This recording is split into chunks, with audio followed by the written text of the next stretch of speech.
அன்பான தேவனுடைய பிள்ளைகளே, ஈடற்ற இயேசுவின் நாமத்தினாலே உங்களை வாழ்த்துகிறேன்.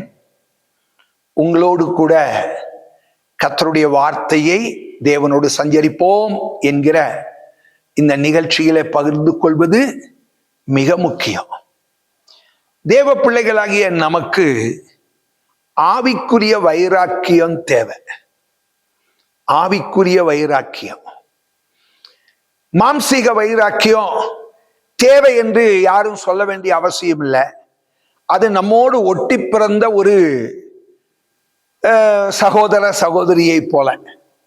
ஆனால் அந்த மாம்சீக வைராக்கியம் எந்த விதத்திலையும் நமக்கு உதவி செய்யாது. அது நமக்கு கேடுகளைத்தான் உண்டாக்கும். ஆனால் ஒரு ஆவிக்குரிய வைராக்கியம் நமக்கு தேவை.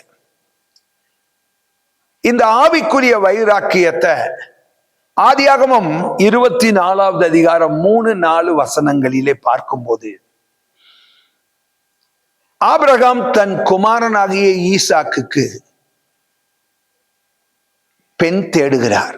வயது 40 இப்பொழுது ஈசாக்குக்கு.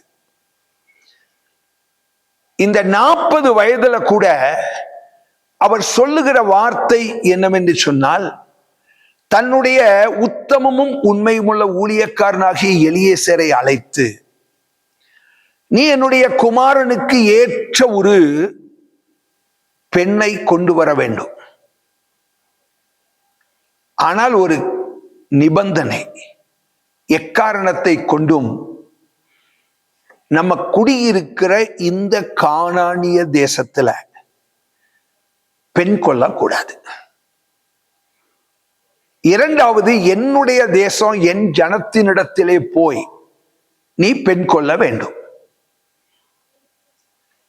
இது மிகவும் ஒரு கடினமான காரியமாய் இருந்தாலும் எலியேசர் அதை நிறைவேற்றும்படிக்கு புறப்பட்டு சென்றார். ரெபேக்காளை ஏற்ற துணையாக கொண்டு வந்தார். ஆனால் இந்த ஆபிரகாமுடைய பக்தி வைராக்கியத்தை பார்க்கணும். மகனுக்கு இப்பொழுது 24 வயது அல்ல, 40 வயது.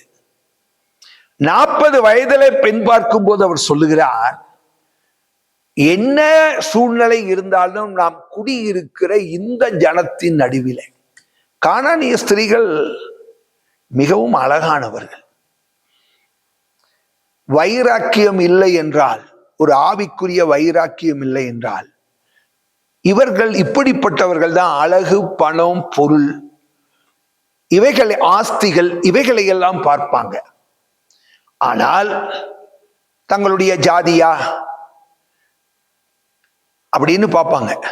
அது ரட்சிக்கப்படாம இருந்தா கூட அதுலதான் ஏற்ற துணை பார்க்கணும்னு நினைப்பாங்க. ஆனால் ஆபிரகாம் அப்படி அல்ல.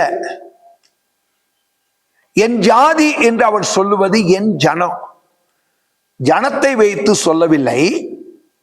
தான் குடியிருக்கிற கானானிய ஸ்திரீகள் அவர்கள் சபிக்கப்பட்டவர்கள். என்னதான் அழகா இருந்தாலும் சபிக்கப்பட்டது நமக்கு வேண்டாம். என்னதான் அழகா இருந்தாலும் ரட்சிக்கப்படாதது வேண்டாம். ரட்சிக்கப்படாதது வேண்டவே வேண்டாம். இதுதான் வைராக்கியம். யோசேப்பு நீங்க பாருங்க, போத்திபாரின் மனைவி என்ன சொல்லியிருப்பா? தன்னோடு கூட பாவத்துக்கு ஒத்து வராத சூழ்நிலையில் எப்படியெல்லாம் மிரட்டி இருப்பா. அடிமையா வந்த இந்த வீட்டுக்குள்ள நீங்க விசாரிப்புக்காரனாய் நீ இருப்பதற்கு காரணம் நான் தான். நீ என்னோடு கூட ஒத்து போகலைன்னா நான் நினைச்சா உன்னை சிறையில கூட போடுவேன். போட்டல்ல. ஆனாலும் கூட யோசேப்பு பாருங்க, அவனுக்குள்ள இருந்த வைராக்கியம். சிறைக்குள்ளேயே போட்டாலும் சரிதான். வேதத்தில் அநேக இதே போல வைராக்கியம் உள்ளவர்களை பார்க்கலாம். எங்கள் தேவன் எங்களை தப்புவிக்க வல்லவராய் இருக்கிறார். தப்புவியாமல் போனாலும் நாங்க செத்தா கூட பரவாயில்ல, பாவம் செஞ்சு சாக மாட்டோம். பரிசுத்த வாழ்க்கைக்காக செத்தோம். என்கிற ஒரு நிலைமை எங்களுக்கு இருந்தால் போதும். சிங்கக்கவியில போடுவேன், செத்தா பரவாயில்ல, ஆண்டவருக்காக மரித்தேன்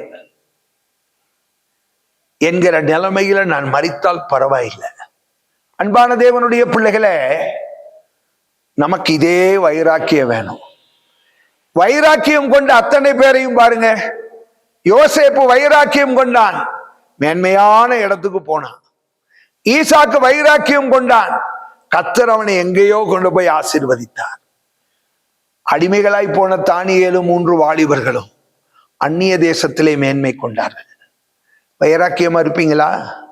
உங்களுக்குள்ள ஒரு ஆவிக்குரிய வைராக்கியம் வேணும். மாம்ச வைராக்கியம் குப்பை, தூக்கி எறிஞ்சிருங்க. ஆவிக்குரிய வைராக்கியம் நம்மை உயர்த்தும் கிரீடம். அவைகள் உள்ளவர்களாயிருங்க, கர்த்தர் உங்களை ஆசீர்வதிப்பார். மகா இரக்கமும் கிருபையும் உள்ள எங்கள் அன்பின் ஆண்டவரே, ஆவிக்குரிய உலகத்திலேயே இன்றைக்கு ஒரு பக்தி வைராக்கியம் குறைந்து செல்லுகிற காலத்திலே நாங்கள் வாழ்கிறோம். ஆண்டவரே,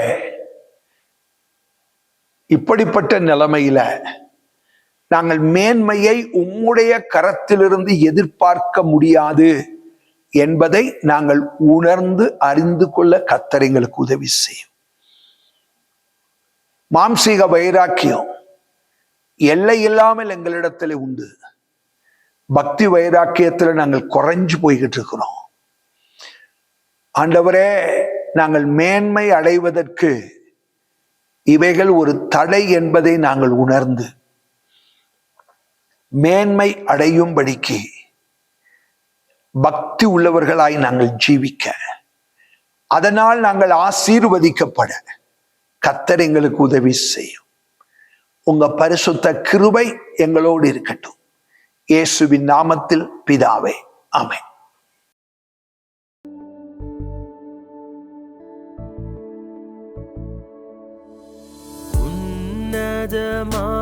உன்னதமானவரே, என் உறைவிடம் நீர்தானே. உன்னதமானவரே, என் உறைவிடம் நீர்தானே. உயர்த்துகிறேன், வாழ்த்துகிறேன், வணங்குகிறேன், உம்மை போற்றுகிறேன். உயர்த்துகிறேன்,